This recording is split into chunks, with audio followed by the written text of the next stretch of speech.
Has joined us on the phone line now. Richard, thank you very much for your time. Good morning. How are you doing? I'm well, Johnny.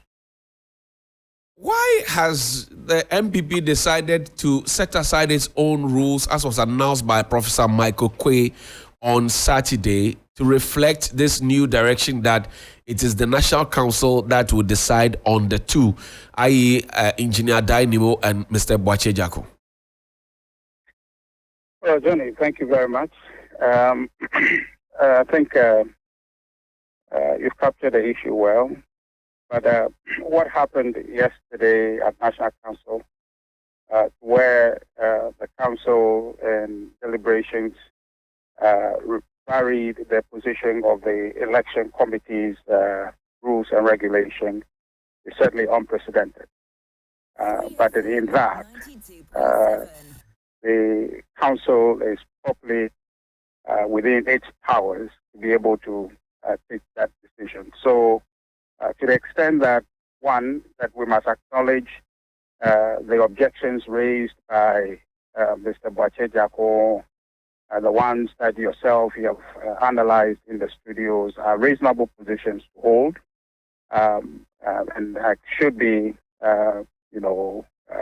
objectively evaluated and probably ceded to, under different circumstances, the decision that the Council has taken in lieu of all the reasonableness of the counter-arguments that have been made is within its rights. And I think that is the best decision, in my view, under the circumstance going forward for the party, primarily, and the other rationalizations given for that decision yesterday at National Council. So in other words, the decision by National Council, while people may disagree with it, the Council has not stepped out of bounds. It is within its powers to be able to make that decision, primarily considering the interest of the party. Now, Mr. Jackor says the decision you have taken is unlawful. And if you permit me, I read a portion of the letter that he has written. He states that he's looking at Article 13, the Constitutional Electoral College, the Constitutional Special Electoral College, with a mandate to shortlist the list of aspirants is and can be none other than the full complement listed under Article 13, Clause 9. It is not within the province or power of anybody to truncate this list and substitute it with anything else. Therefore, it is totally unconstitutional that a subsection about 135 National Council members of the Special Electoral College should assume the function on behalf of the 955 delegates who voted in the first round. Is he right in this interpretation? His position is reasonable, but not, in my view, not in my view, capable of avoiding the right and powers of the National Council. Now, first of all, Johnny, the National Council is just not anybody. It is not a subsection of the Special Electoral College. It votes in the Electoral College, but it's not subject to the Electoral College. The National Council is the second highest decision-making body of a party. In fact, in between National Delegate Conference, you can be right if you suggest that the National Council is the highest decision-making body. Okay. I guess you understand my rationalization, that in the absence of a National Delegate Conference... Hierarchical appearance. Exactly. Mm-hmm. So, as we speak now, the highest decision-making body of our party in between delegate conferences is the National Council. So it is clothed properly with the powers to deal with the matter, especially given the provisions of Article 10.3.1, pursuing the interest of the party, the National Council must intervene to address anything that may harm the interest of the party.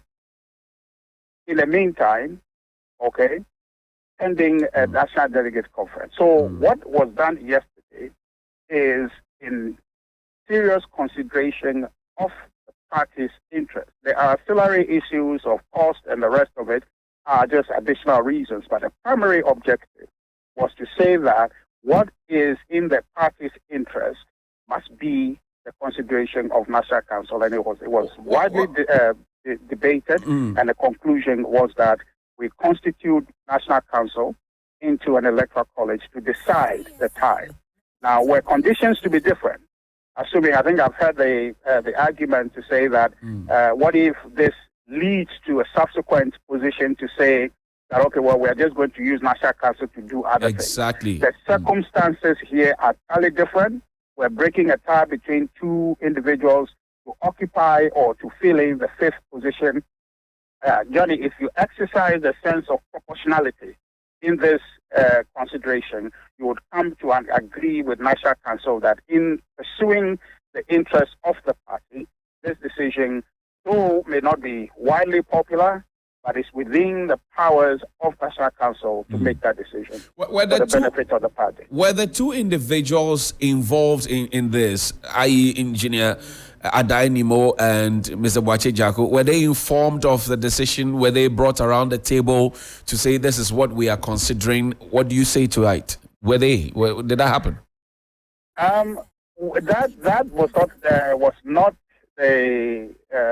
was not possible yesterday whilst National Council was sitting.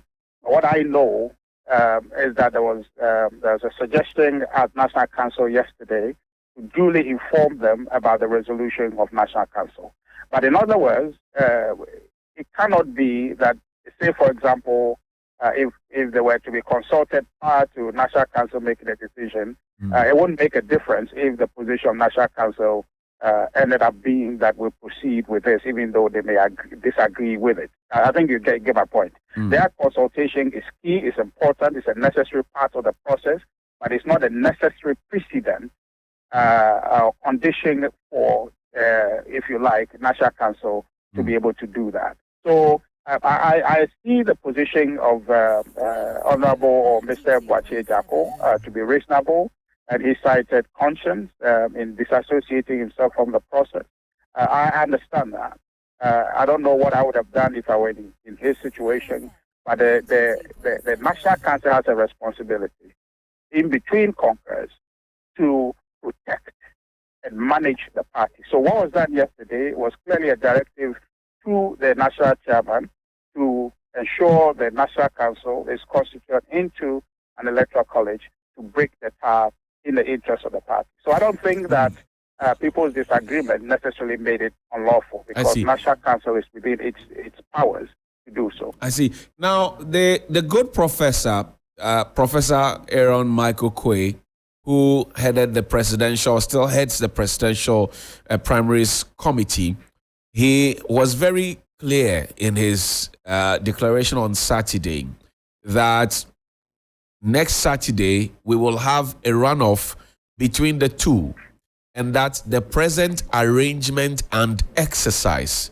will prevail because they have examined all the possibilities that people were pushing for the two to be added on to the four, and etc., and that they will go on with the runoff until they have just one joining the four to make up five. This is a man who comes to the table with a lot of political science experience. He's been a former Speaker of Parliament, a constitutional lawyer, private practice, and also a founding member of the NPP. Now, would you say, at what point did we decide that, okay, we won't go with what the committee has decided, but we will go with what National Council so decides? Well, Jerry, the good thing is that Professor Michael Quay was at National Council yesterday. In fact, the full complement of the Presidential Election Committee was present in the council, and they were part of the deliberations to arrive at this conclusion. But one thing I guess we should underline, Johnny, is the idea that the Presidential Election Committee draws its powers from National Council. In other words, it is a creation of National Council. So its decisions, its rules and regulations cannot supersede or cannot topple National Council. So in other words, the conversation yesterday in National Council, in which they also participated, has arrived at a superior resolution that cannot in any way be in conflict with what a committee under the National Council has made. So therefore, what we, National Council, did yesterday trumps his position going into the election on the 2nd of September. And as I said earlier, Johnny, it's in good spirits. It is in pursuing the interests of the party. It is within law for National Council to do that. So there isn't, in essence, any abuse. There isn't, in essence, any neglect of any consideration or provision of our party constitution, which is supreme in this exercise. Johnny, is akin to where you are now at 3FM, where you are doing fantastically well.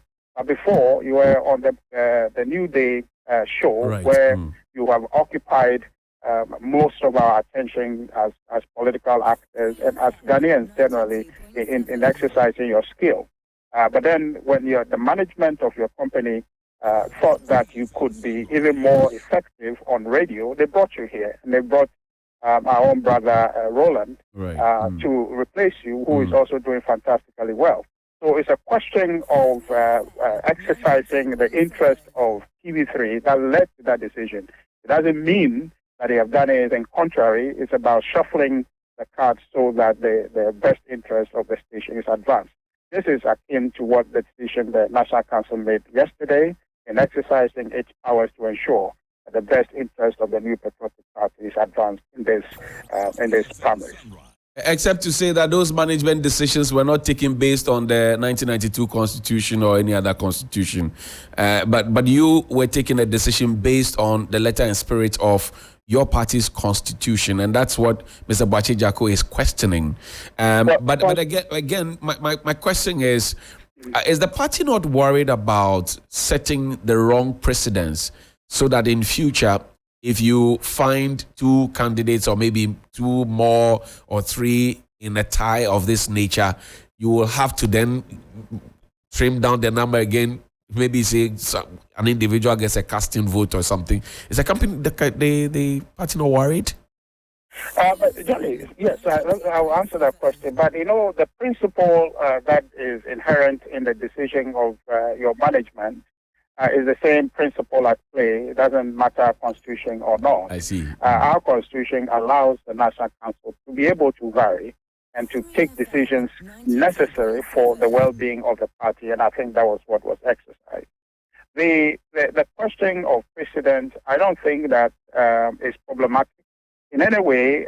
In any case, Johnny, this here, certainly as you have captured it, can become a precedent for subsequent National Councils to be able to follow or to set aside based on their argument.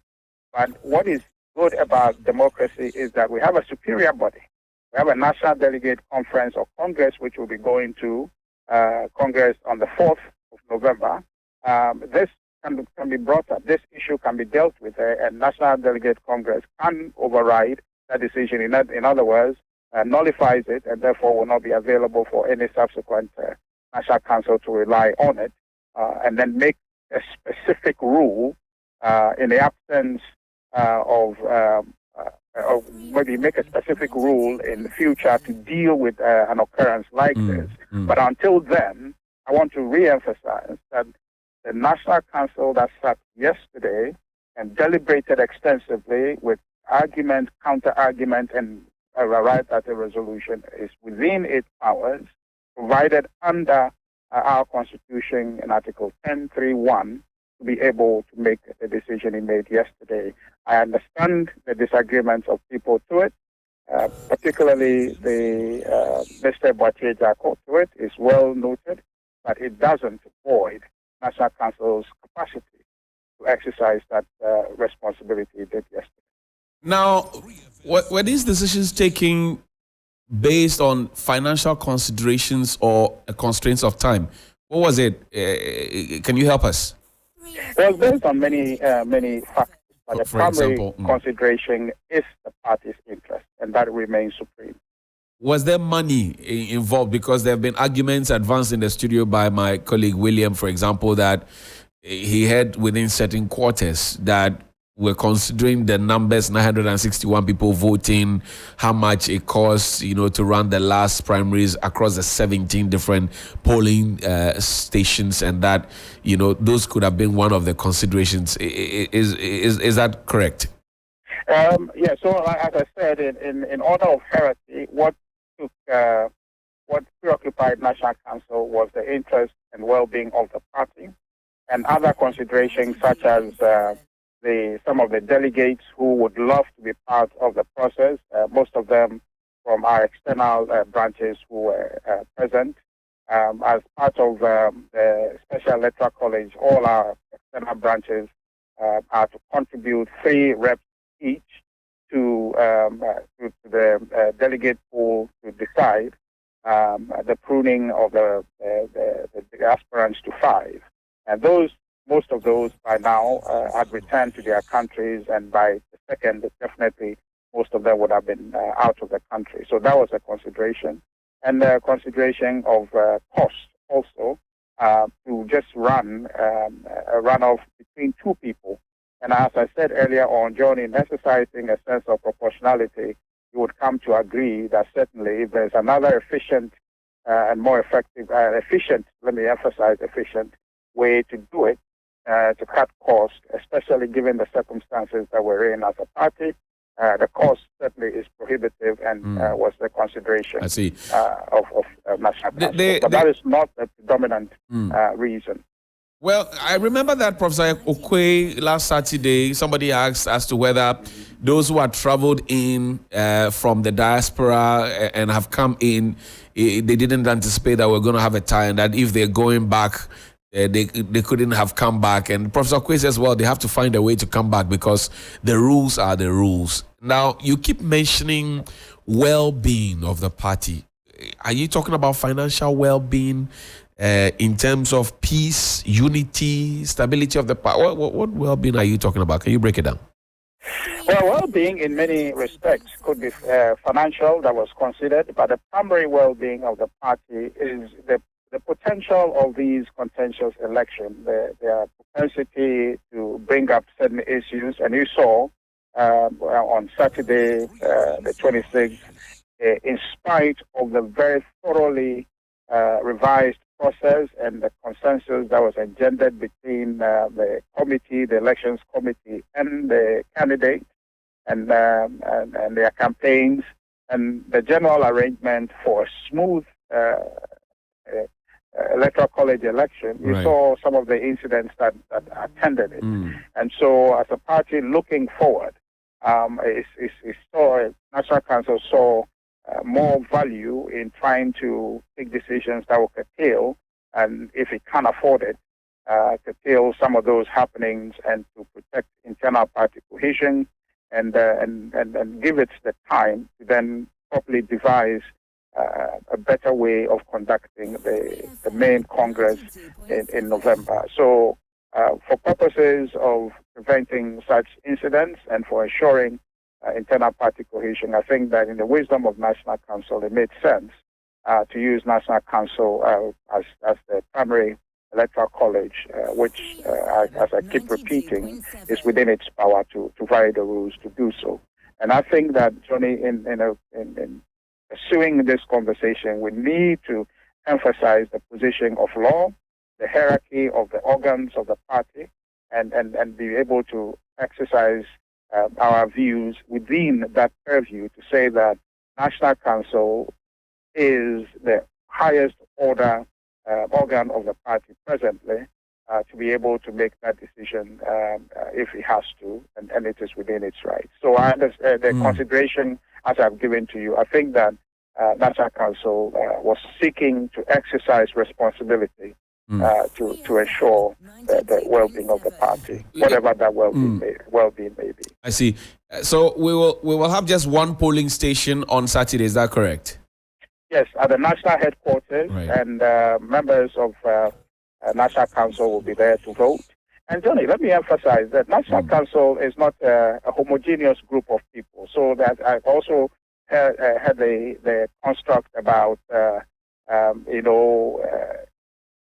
establishment candidates, and therefore National Council perhaps somehow will represent what some people may term establishment candidate. That cannot be true. It's a heterogeneous group of people from diverse background representation from all the regions.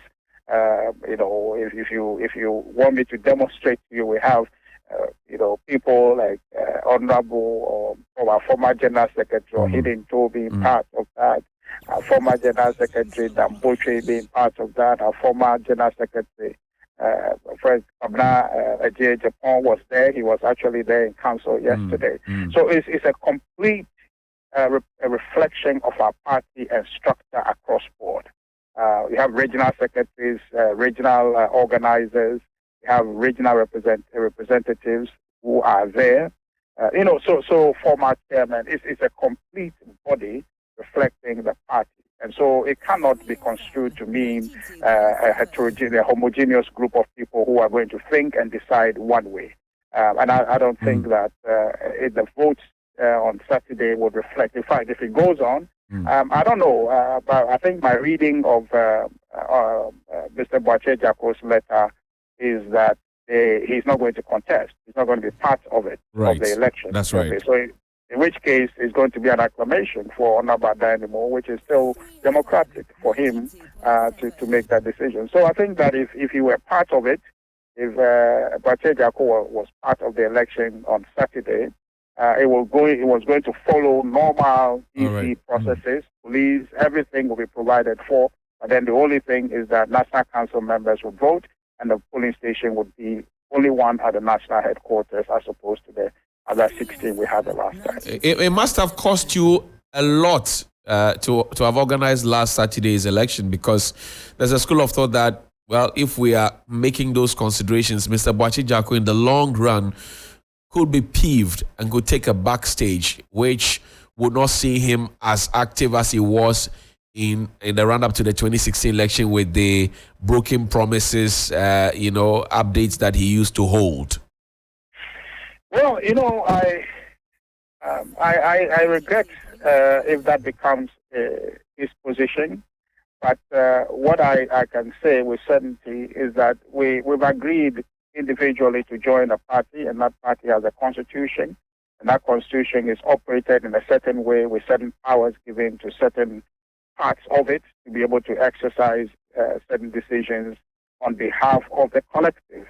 And so in lieu of that, I would say that he would be better served if he stayed and pursue his membership with the party. But if he decides that is grounds enough for him to withdraw, which I doubt he would do, given his contribution and place in the party, he may disagree with the decision, but I doubt that he would pull him away from active membership. But I think that is a risk we all take in joining a collective such as the NPP political party that has rules and a constitution that gives powers to certain organs to exercise on behalf of all of us. So my best prayer is that he won't take any decision in that direction, but he will continue to be an active party member to help us build a strong party and ultimately a better Ghana. Mr. Richard Ahiagbah, thank you for spending your morning with us. Thank you so much. Thank you, my brother. And Richard Ahiagbah speaks for the New Patriotic Party as Director of Communications. Okay. Yo.